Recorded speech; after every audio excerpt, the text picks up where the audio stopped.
por favor abrir su Biblia en Isaías, capítulo 6. Cantábamos hace unos momentos atrás y decíamos que Dios es santo. Y ponía Dios en mi corazón estos días cuando oraba y preparaba para compartirles a ustedes.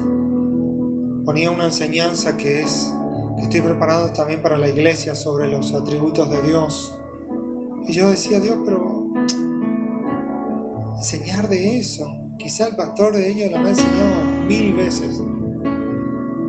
Bueno, pero ahí les va. Pero vamos a leer Isaías capítulo 6, versículo 1. Muchas gracias a los músicos que estuvieron el otro día con los pastores en el Consejo de Pastores. En realidad estuvo el tecladista y el baterista.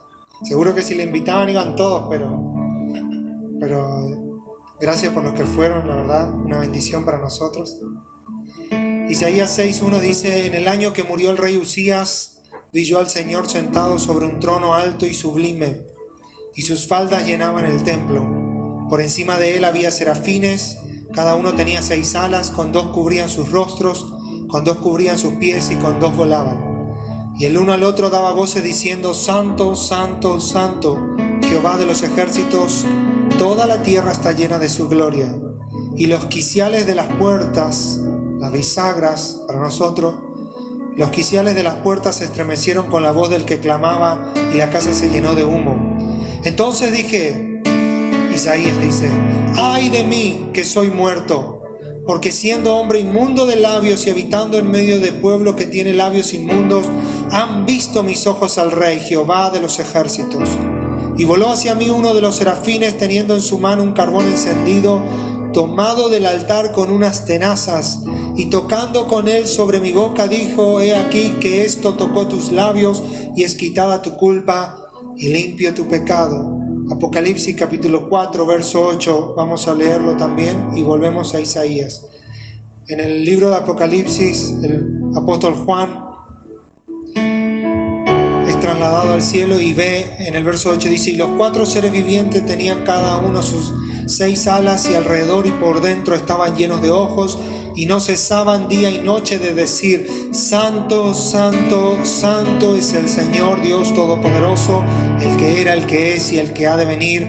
Y siempre que aquellos seres vivientes dan gloria y honra y acción de gracias al que está sentado en el trono, al que vive por los siglos de los siglos, los 24 ancianos se postran delante del que está sentado en el trono y adoran al que vive por los siglos de los siglos, y echan sus coronas delante del trono diciendo: Señor, digno eres de recibir la gloria y la honra y el poder, porque tú creaste todas las cosas y por tu voluntad existen y fueron creadas. Amén. Vuelva por favor a Isaías, donde estábamos hace un instante. ¿Por qué leí los 2 pasajes? Porque los 2 pasajes describen una misma escena. Hay un trono y hay uno que está sentado en ese trono. Y alrededor de esa persona, quien es Dios mismo, menciona Isaías y menciona Apocalipsis que hay 4 seres vivientes. Algunos dan algunos detalles más, detalles menos, pero lo que llama la atención que estos seres vivientes tienen una canción, tienen una aclamación. Es decir, pronuncian unas palabras que Dios le dio a entender a Isaías y también le dio a entender al apóstol Juan. Y esas palabras son: Santo, Santo, Santo. Y la Biblia, cuando usa esta expresión Santo, Santo, Santo, lo que está queriendo es hacer la forma superlativa de la cualidad. ¿Qué quiere decir eso? Es decir, para nosotros en el castellano misionero, super recontra mega archi santo, recontra 1000 santos. Bueno, ellos no tenían esas expresiones, pero cuando decían 2 o inclusive 3 veces una expresión, por ejemplo, en los juicios que hay en Apocalipsis, dice que el apóstol ve y el ángel dice: ay, ay, ay, dice, lamento. Ay, ay, ay de los moradores de la tierra, dice. Los 3 ayes menciona el libro. El libro de Jeremías también dice, es decir, cuando querían enfatizar, Jesús usaba eso y decía: de cierto os digo. Pero cuando la Biblia menciona 3 veces, significa que es lo más alto de lo más alto, nada superior a eso. Y de todos los atributos y las cualidades que Dios posee, solamente su santidad es mencionada 3 veces con este tipo de expresiones en la Biblia. Una vez en Isaías, una vez en Apocalipsis. Es decir, en esos 2 episodios que recién leímos, la imagen es esta. La santidad de Dios es tan grande, es tan tremenda, es tan sublime, que es imposible de describir. Dice, en lo más de lo más. Como dijo el pastor, tope de gama, top 5 estrellas, pero más hará. ¿Sabían que hay hoteles 6 estrellas? Descubrí hace un tiempo. Bueno, el 5 estrellas ya quedó corto. Pero por Dubái y por algunos lugares, 6 estrellas. Y seguro que hay 7 también. Y bueno, si le seguimos. Entonces, cuando el profeta ve, Isaías tiene esta visión, el verso 1 comienza diciendo, en el año que murió el rey Usías, y hagamos un poco de historia para que usted entienda qué pasaba. Esto sucedió aproximadamente en el año 740 a.C., que fue lo que se cree y se tiene el registro el año que murió el rey Usías. Isaías era, en cierta manera, él era primo de este rey. La Biblia cuenta los episodios que Isaías estaba en el palacio. Él era ya profeta cuando esto ocurrió. Usted mira los versículos más abajo y usted ve que está el llamado de Isaías, porque el capítulo 6, verso 8 dice, ¿a quién enviaré? ¿Quién irá por nosotros? Entonces respondí, heme aquí, envíame a mí. Ese siempre se lee, ¿no? Lo que no se lee son los primeros versículos. Siempre vamos al 8 como que nos salteamos la parte de que el labio tiene que ser purificado, pero bueno, ya llegamos. Entonces, el rey Usías era primo de Isaías, y Isaías, Dios le había dado un mensaje, y el mensaje de Isaías es tremendamente duro. Los primeros 5 capítulos de Isaías son capítulos que desnudan a Jerusalén y a Judá y muestran la rebelión y la iniquidad de Isaías. Dice, esta nación, si no se vuelve a Dios, va a ser destruida. Y todos odiaban a Isaías, pero nadie podía tocar a Isaías porque Isaías era el primo del rey. Pero un día el rey murió. Un día el rey murió. Un día para Isaías esa protección y esa cobertura, ese que le cuidaba la espalda de sus enemigos, un día muere. La historia de Usías es un poco triste. Un hombre que amó a Dios inmensamente, pero que en el final de sus vidas leproso terminó exiliado en cierta manera por no haber respetado la santidad de Dios, justamente por haber querido oficiar lo santo. Y un día ese rey murió y Isaías se queda sin su protección, se queda sin su rey.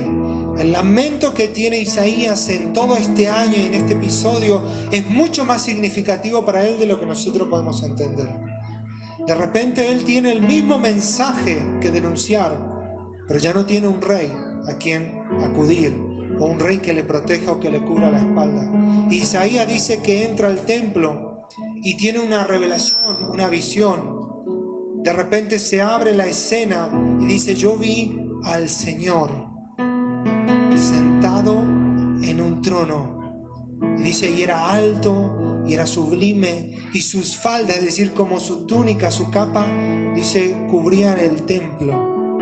Era la manera en que los monarcas de esa época tenían esas túnicas gigantescas que abarcaban. Y él dice que ve, y encima había unos serafines con 6 alas. Apocalipsis describe, dice, y 2 alas cubrían sus rostros, y 2 alas cubrían sus pies, y con 2 alas volaban.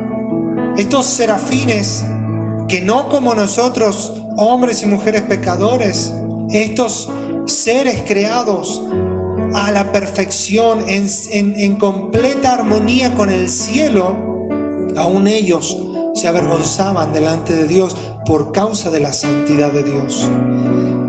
Ezequiel, Jeremías y también Juan en Apocalipsis describen que estos serafines tienen ojos por dentro y por fuera en sus alas y están llenos de ojos para poder contemplar más de la santidad de Dios. Un solo atributo de Dios tiene fascinado a estos seres por miles y miles y millones y eternidades y eternidades. Un solo atributo de Dios. Uno solo. Ellos aún no han sido testigos del amor de Dios, que es otro atributo, de la misericordia de Dios, de la gracia de Dios, de los juicios de Dios. Ellos no han disfrutado de eso. Ellos no han disfrutado del perdón de Dios. Ellos nunca han sido perdonados. Una sola cualidad de nuestro Dios tiene fascinado a estos seres por la eternidad. Solo su santidad. Y nosotros tan livianamente a veces cantamos: tú eres santo, tú eres santo, como si es un adjetivo más que agregarle a Dios. Y si entrando y uno dirá, pero ¿qué es la santidad? La palabra hebrea para santidad es kadosh, esa es la palabra.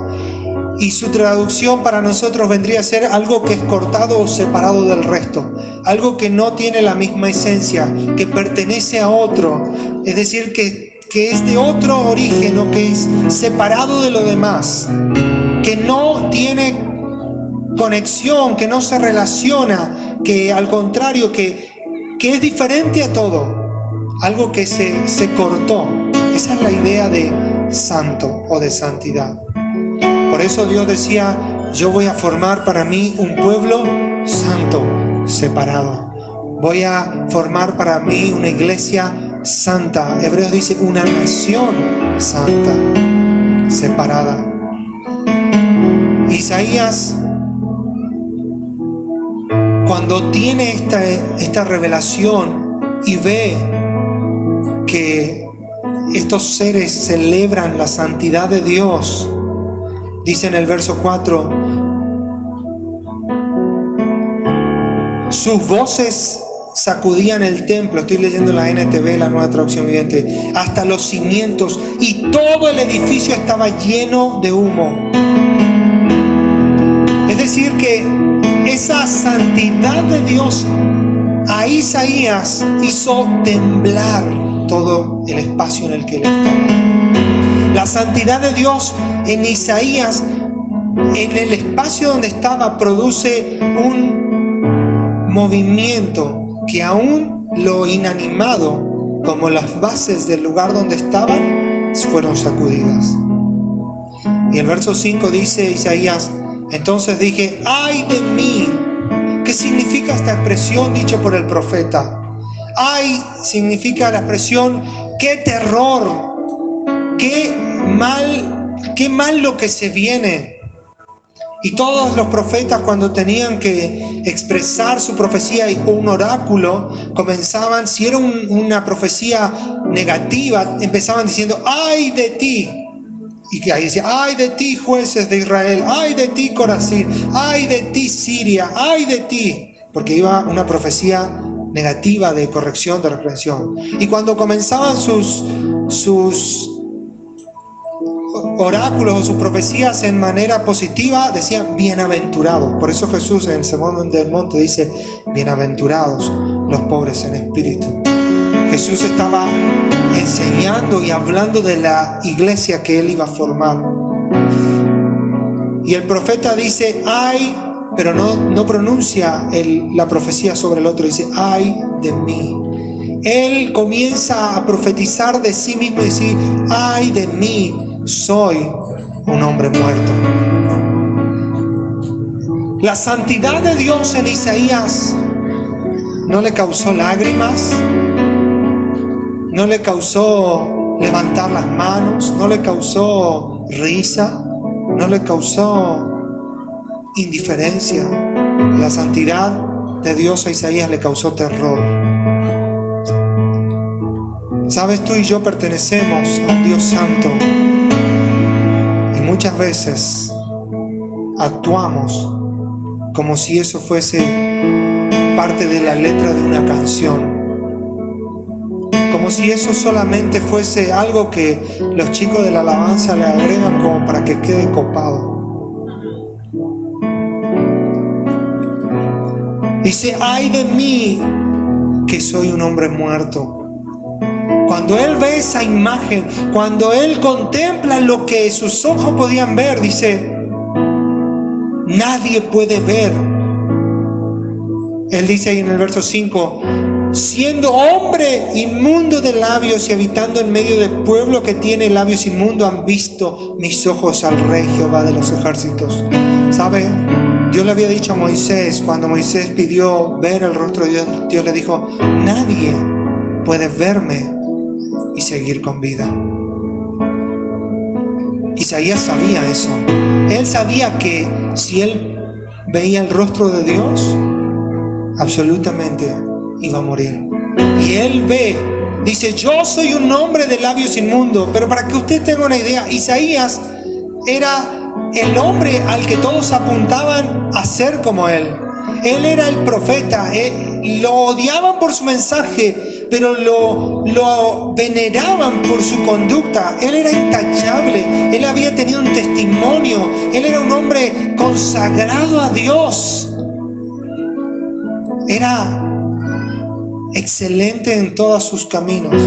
Sin embargo, cuando él ve lo que es Dios, lo que es él, todo eso que él consideraba y que él podía ver de sí mismo, dice, yo soy un hombre de labios inmundos. Y él no dice, soy un hombre de acciones inmundas, soy un hombre de pensamientos inmundos. Él dice lo que después Jesús replicó en Mateo 19, de la abundancia de tu corazón va a hablar tu boca, tus labios van a decir lo que hay. Y él dice, mis labios son inmundos. Yo no puedo seguir amonestando a Jerusalén y a Israel con estos labios porque soy inmundo. Inmundo significa algo que es despreciable y debe destruirse. Y dice, y no solo eso, sino que vivo en un pueblo de labios inmundos. Pero ahí comienza a actuar la misericordia y la gracia de Dios. En el verso 6 dice, y voló hacia mí uno de los serafines, teniendo en su mano un carbón encendido, tomándole del altar con unas tenazas. ¿Usted se preguntó por qué esos seres angelicales agarraron el carbón con tenazas? ¿Usted cómo agarra el carbón encendido? ¿Con la mano? ¿Con qué? ¿Con una pala? ¿Con una, no sé, con algo? Pero con la mano seguro que no. ¿Por qué? ¿Qué pasa? O sea que allá hay seres angelicales. El cielo no es una cosa espiritual que anda volando por ahí. El cielo es real, mucho más real que la tierra, y gobierna. Y en ese lugar hay un altar, y en ese lugar hay carbones, y esos carbones queman. Por eso esos seres no pueden tomarlo con sus manos, lo toman con tenazas. Dice que vuela hacia Isaías y dice, toca la boca. Ahora, si ese carbón quema para el serafín, ¿usted cree que para Isaías no va a quemar?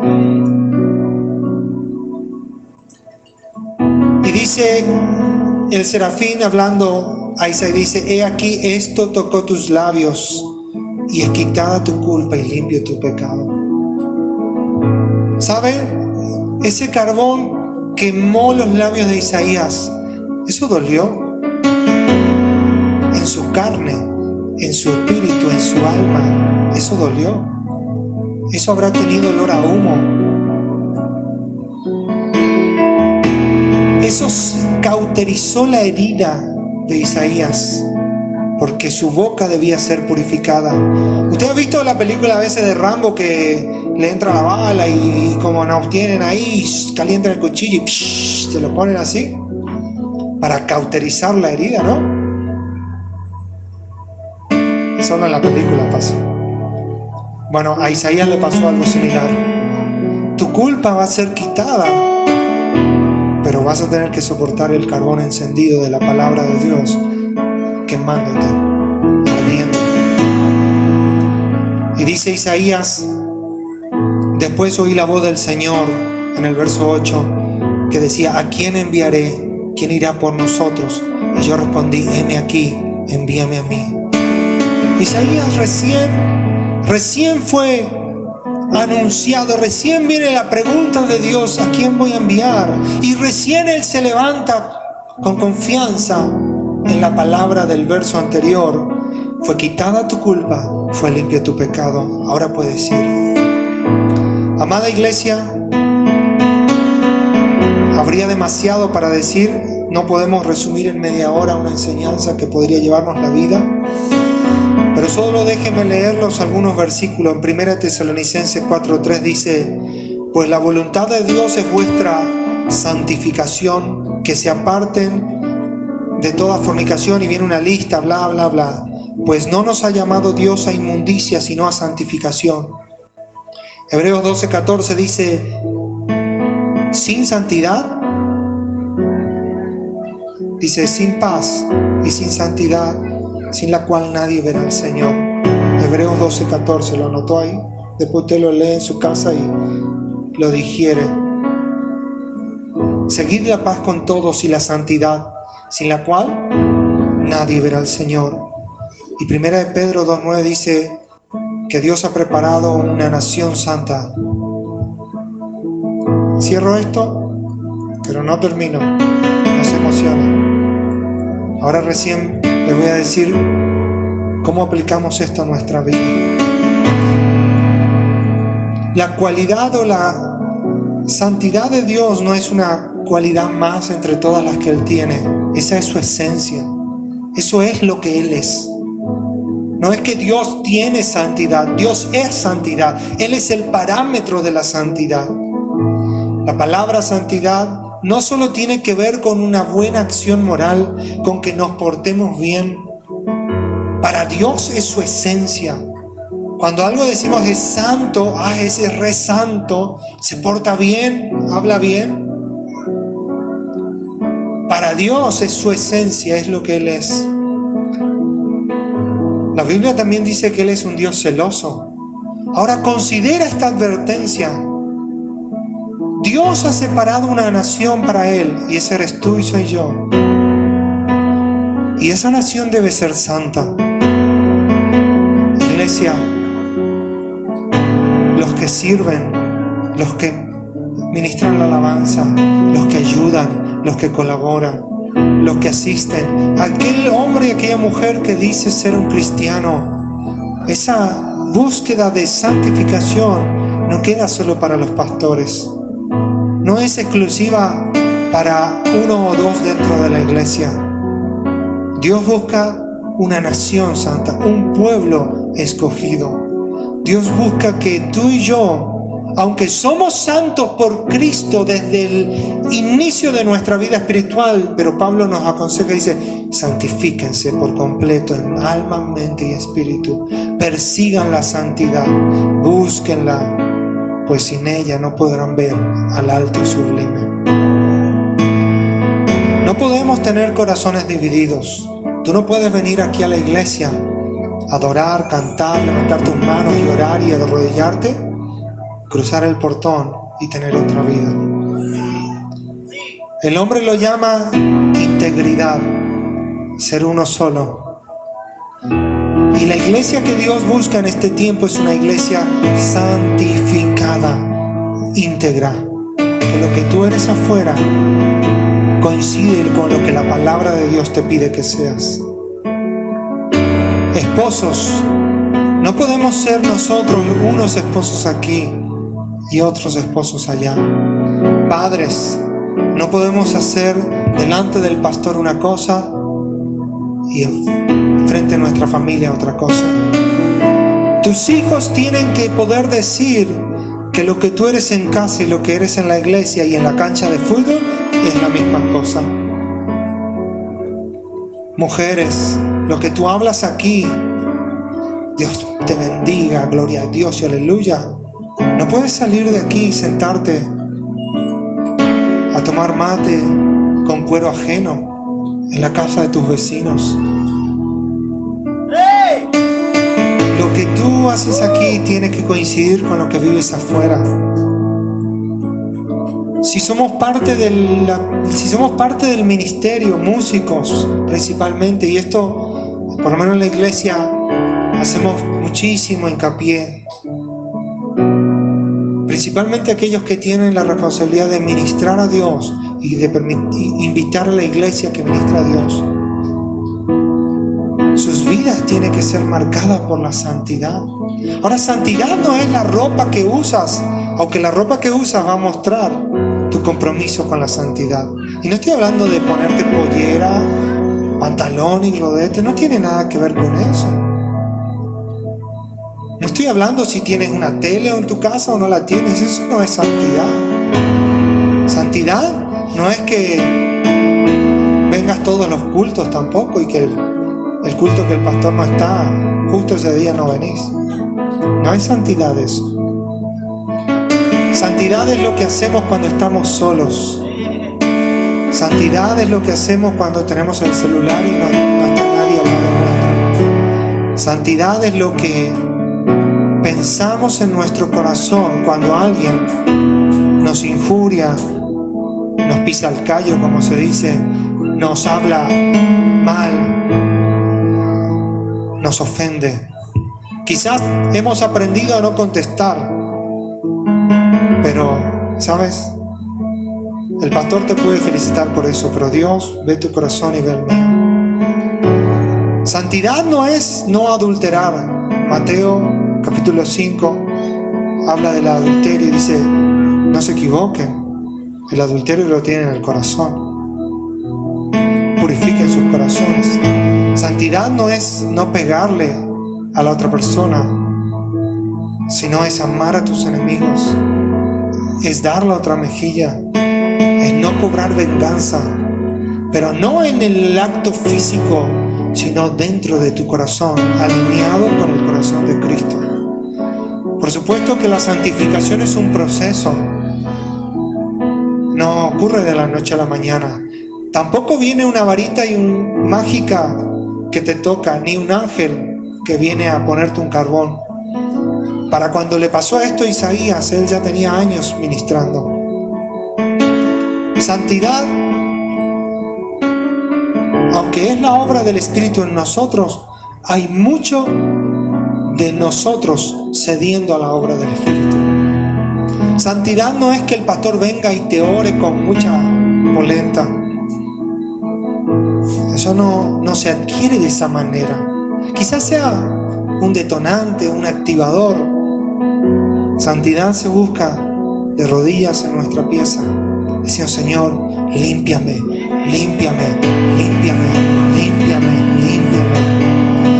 Cuando puedes ir delante de Dios y decirle como Isaías, soy inmundo en mis palabras, soy malo en mi corazón, mis ojos no son correctos, mi mente no es correcta, mis reacciones no son las justas. Y vas delante de Dios, pero confío en que tú puedes cambiar eso en mí, corregir mi corazón, para que lo que yo soy afuera y adentro son una sola cosa. Eso es santificación. Ese es el proceso del cristiano, del que se bautizó la semana pasada, como de aquel que tiene 50 años en la iglesia y que cree que sabe todo. Si hay uno que tiene muchos años en la iglesia y cree que sabe todo, déjeme decirle que tiene un serio problema con el orgullo. Arrepiéntase. Dios es santo, santo, santo. Eso es Él. Y de ti y de mí espera que seamos santos, santo, santo. En el esfuerzo humano no lo vamos a lograr. Pero si asinceramos nuestro corazón y decimos, Señor, santifícame más, límpiame, corrígeme, trae luz sobre las áreas de mi vida en donde no te agrada a ti. En la iglesia hace 3 meses, 4 ya casi, venimos trabajando un estudio del Sermón del Monte. Todavía no terminamos el primer capítulo. Y los palos que Dios nos ha dado, y digo nos ha dado porque usted no crea que quien les predica es más santo que usted.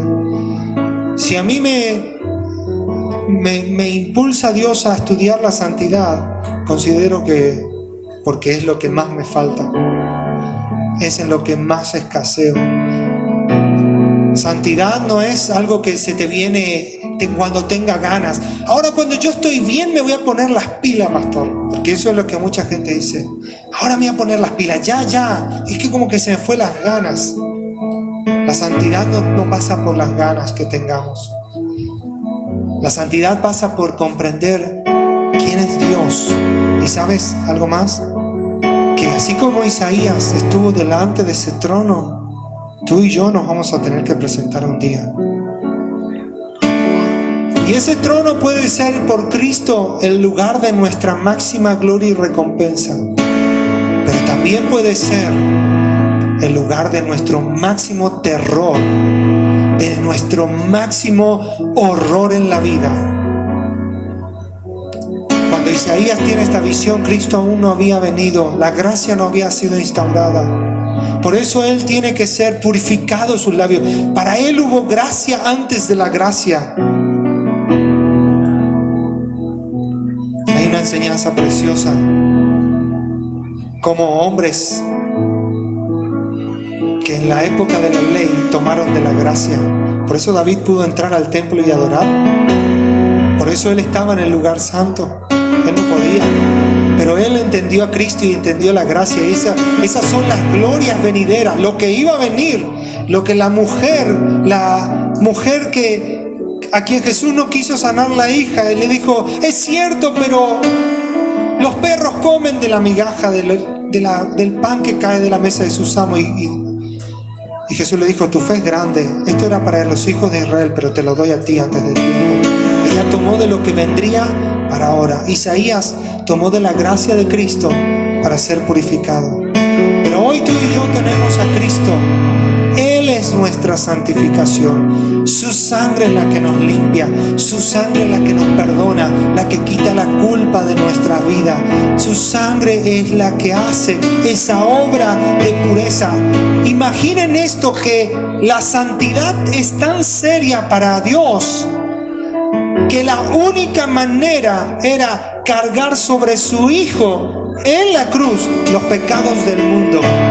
El aborrecimiento de Dios por el pecado es tan alto, porque la santidad es lo opuesto al pecado. Dios aborrece tanto el pecado,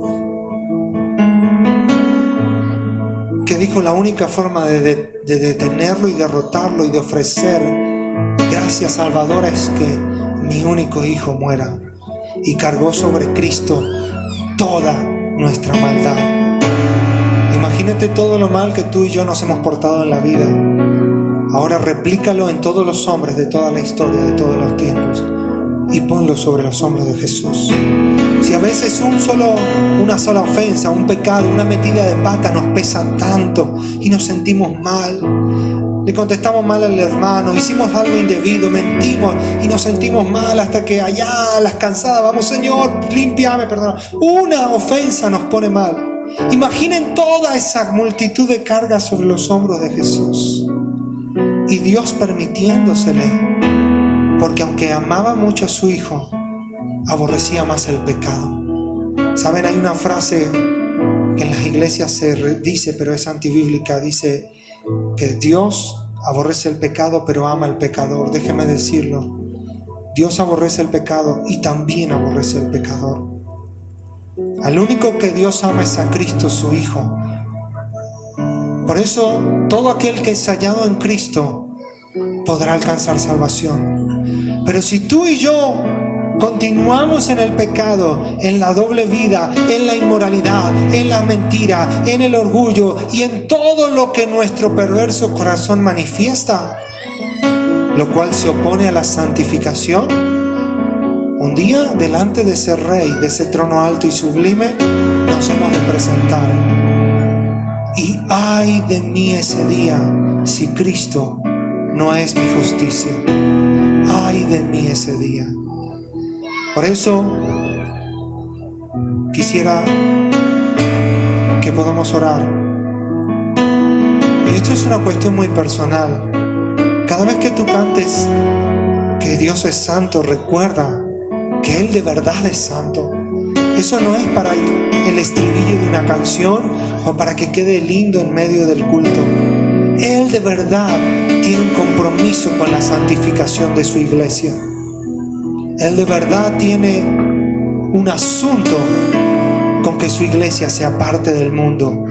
Y no estoy hablando de irse a vivir a otro lado, estoy hablando de que tú y yo seamos diferentes.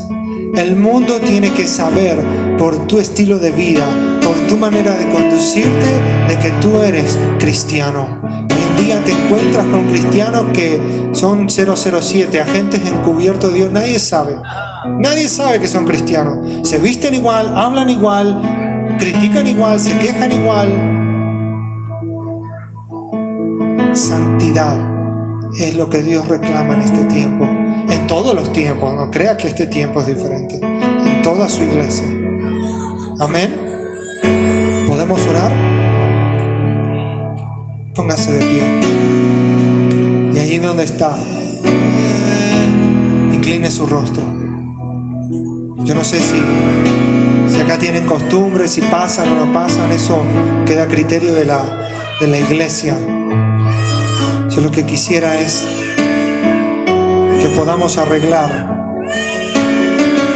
delante de Dios nuestra historia, a sincerarnos y tomar un compromiso con la santidad de Dios. Tomarla en serio porque Él, esa es su esencia, Él la toma muy en serio. Señor, tú eres verdaderamente santo, santo, santo. Señor, tú no escatimas palabras en la Biblia. Señor, tu santidad ha mantenido fascinado a seres angelicales por la eternidad. Y ellos no se han cansado de observar esa belleza que hay en tu santidad. Señor, danos ojos para verte. Coloca en nuestro corazón el correcto temor, no un miedo sabiendo que no hay esperanza, sino un temor sabiendo que en Cristo hay esperanza. Una reverencia sagrada, una reverencia, Señor, santa frente a ti, que cada vez que nos acercamos delante de tu trono y cada vez que caminamos, cada vez que nos levantamos y que dormimos, cada vez que aunque venimos a este lugar a adorarte, en nuestro corazón y en nuestra conciencia sepamos que venimos a presentarnos delante de un Dios que es santo. Señor, ayúdanos a tomar, Señor, este compromiso contigo, a tomar este compromiso con lo que el Espíritu ha iniciado en la iglesia hace 2000 años y levantar en Iguazú una iglesia apartada, separada de los compromisos con el enemigo, separada de toda alianza con el diablo y con el pecado, separada de toda alianza con el dinero sucio, separado de toda alianza con la inmoralidad, separado de toda alianza con aquello que ofende tu santidad. Señor, que en Iguazú podamos levantar un testimonio diferente, podamos levantar una iglesia, Señor, limpia, santa, pura, sin manchas, sin arrugas, una iglesia que se prepara y se viste de lino fino para recibir a su amado, una novia emblanquecida, una que se aparta del estilo de vida del mundo perverso y un estilo de vida que ofende tu nombre y se separa. Así nos cueste la vida, así nos cueste la vida, Señor. Que podamos desarrollar en nuestro interior esa reverencia, ese temor, y podamos saber de que tú eres, Espíritu Santo, el que nos ayudas, el que nos enseñas.